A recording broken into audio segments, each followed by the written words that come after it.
Get ready for the action because Duke football is poised for another massive bowl run. Head coach Manny Diaz has aggressively overhauled the roster this offseason, and we dive into exactly how this team is setting itself up for success.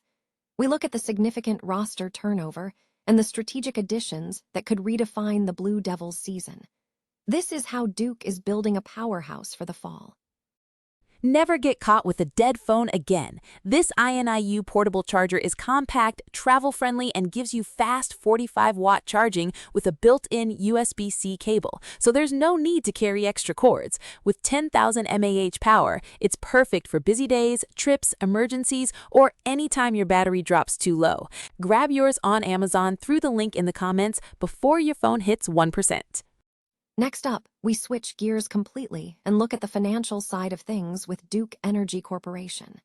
We track the massive investment activity from institutional investors like Retirement Planning Group, LLC, which has significantly boosted its stake in DUK stock.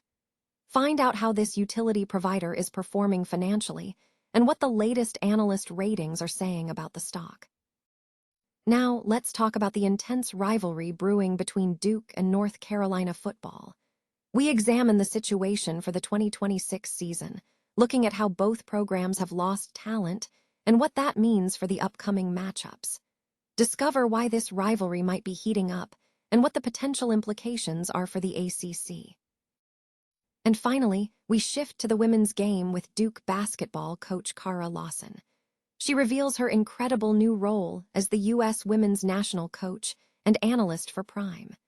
Tune in now for all the details on her ambitious plans and what this means for Duke women's basketball moving forward. Duke football is poised for another significant bowl run, despite a turbulent offseason marked by substantial roster turnover. Head coach Manny Diaz has aggressively worked to maintain the Blue Devils' competitiveness in a challenging ACC landscape. The program's recent history includes a remarkable championship run, culminating in a victory over the 17th-ranked Virginia Cavaliers in the ACC championship game, followed by a win over Arizona State in the Sun Bowl. This performance validated Diaz's strategic direction. The offseason was highly disruptive, with key players like Wesley Williams, Chandler Rivers, and Brian Parker moving to the NFL draft. Uncertainty was further introduced by quarterback Darian Mensa's legal dispute with the university over the transfer portal, leading to his departure to Miami, which is expected to be the ACC favorite next season. In response to these departures, Diaz utilized the transfer portal to address critical needs, bringing in wide receiver Jard Richardson, offensive lineman Nick Delgrand, and quarterback Walker Eget, all expected to be central to the team's success next season. With these additions, CBS Sports has already included Duke in its early bowl predictions, projecting a matchup against Vanderbilt in the Birmingham Bowl. Duke's ability to remain relevant stems from three key factors. First, coaching stability remains intact, as Diaz retained both coordinators and hired Trent Harris as defensive ends coach, bringing familiarity and credibility to the defensive scheme. Second, Walker Eget provides crucial stability at quarterback, bringing significant experience from his time at San Jose State, which offers a reliable foundation. Finally, sophomore running back Nate Shepard is returning as a major threat, having earned All-ACC recognition as a true freshman. The combination of Eget's stability and Shepard's potential suggests Duke possesses a prolific offense capable of competing effectively in the ACC. Noi Dung Kai Tight. Institutional investment activity in Duke Energy Corporation, NYSE, DUK, shows continued interest as various funds adjust their positions. Retirement Planning Group, LLC, significantly increased its stake in the utilities provider during the fourth quarter, growing its holding by 39.5%, resulting in a total investment worth $3.38 million. Other major players have also made moves. EWA, LLC boosted its position by 3.9% in the third quarter, while Mill Creek Capital Advisors, LLC increased its holdings by 4.6%. Cyber Hornet ETFs, LLC raised its stake by 4.1% in the third quarter, and Hemington Wealth Management saw a 16.1% boost in its stake during the same period. Midwest One Financial Group, Inc. also increased its position by 1.1%. Collectively, 65.31% of Duke Energy stock is held by institutional investors. /N market data for DUK shows the stock opened at $125.57 on Thursday. The company's financial metrics include a debt-to-equity ratio of 1.45, a current ratio of 0.66, and a quick ratio of 0.33. The stock has traded within a one-year range of $111.22 to $134.49, with its 50-day simple moving average at $129.80 and a 200-day simple moving average at $124.24.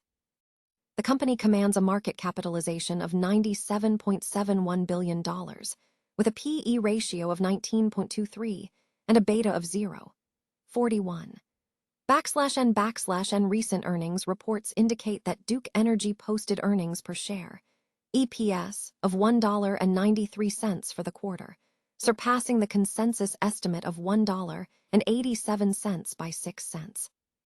The company reported a net margin of 15.49% and a return on equity of 9.73%, with revenue reaching $9.18 billion, exceeding analyst estimates of $8.44 billion.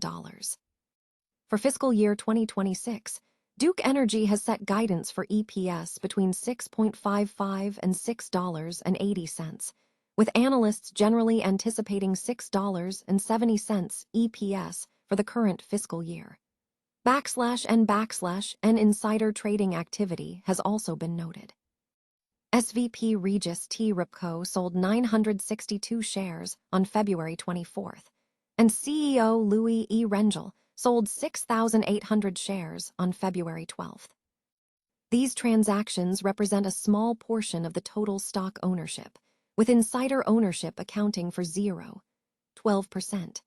/N analyst sentiment remains mixed, with an average rating of /moderate by / and an average target price of $140.73. Major firms like J.P. Morgan Chase & Co. and Goldman Sachs have issued recent rating adjustments, with J.P. Morgan boosting its price target to $139 and maintaining a neutral rating, and Goldman Sachs increasing its target to $142 with a buy rating. Other firms have issued varied ratings, including a buy from Goldman Sachs and a hold from Jefferies Financial Group. Duke Energy operates as a U.S.-based electric power holding company, managing generation, transmission, and distribution across various energy sources including nuclear, natural gas, coal, hydroelectric power, and expanding renewable resources, alongside grid modernization projects. The intense rivalry between Duke and North Carolina football is currently lacking the high-stakes intensity seen in other major college sports matchups. While the historical animosity between the two programs remains, recent performance suggests that the matchup does not carry the same weight as games featuring elite facilities. However, the upcoming 2026 season presents a potential turning point for both programs. Recent coaching changes have led to mixed results. Bill Belichick's initial year with the Tar Heels was unsuccessful, contrasting sharply with Manny Diaz's second year in Durham, which culminated in the program's first outright conference championship since 1962. Currently, neither program has a clearly defined trajectory. Both teams have suffered significant talent losses, particularly through the transfer portal. Duke reportedly faced a more damaging blow, losing star quarterback Darian Mensah, forcing them to scramble for replacements. This shared vulnerability, questions surrounding the quarterback position, and a reliance on younger talent is a key similarity between the two squads. Despite these challenges, both Duke and North Carolina are entering the season with low expectations, providing an opening to potentially surprise the ACC. Objectively, North Carolina has seen offensive improvements that could make them a more productive unit, though defensive capabilities remain a question mark. While a deep playoff run is unlikely for the Tar Heels, they possess the potential to make noise in 2026. Duke faces a comparatively easier schedule next season, and hosting the Tar Heels presents a favorable environment for the Blue Devils. However, North Carolina demonstrates stronger talent at key positions necessary for their new offensive system to flourish. This upcoming contest, 5 months away, is expected to be a significant challenge, prompting Duke to begin preparations immediately. Duke women's basketball coach Kara Lawson is gearing up for an exceptionally busy period, juggling her responsibilities as a coach, a potential U.S. women's national team coach, and a role as an analyst for Prime's WNBA coverage. In an interview with Front Office Sports, Lawson outlined her ambitious agenda. The role with Prime is strategically linked to her involvement with Team USA, allowing her to gain insight into WNBA players firsthand before taking on a full team-building role. Lawson noted that her position at Duke provides her with access to world-class expertise, including the opportunity to consult with Mike K. Arzyzewski, who has extensive experience coaching Team USA. However, the schedule presents a unique challenge, as the Women's Basketball World Cup 2026 will be held in Berlin, Germany, from September 4th to 13th, suggesting a more complex balancing act for her compared to Coach K's previous assignments.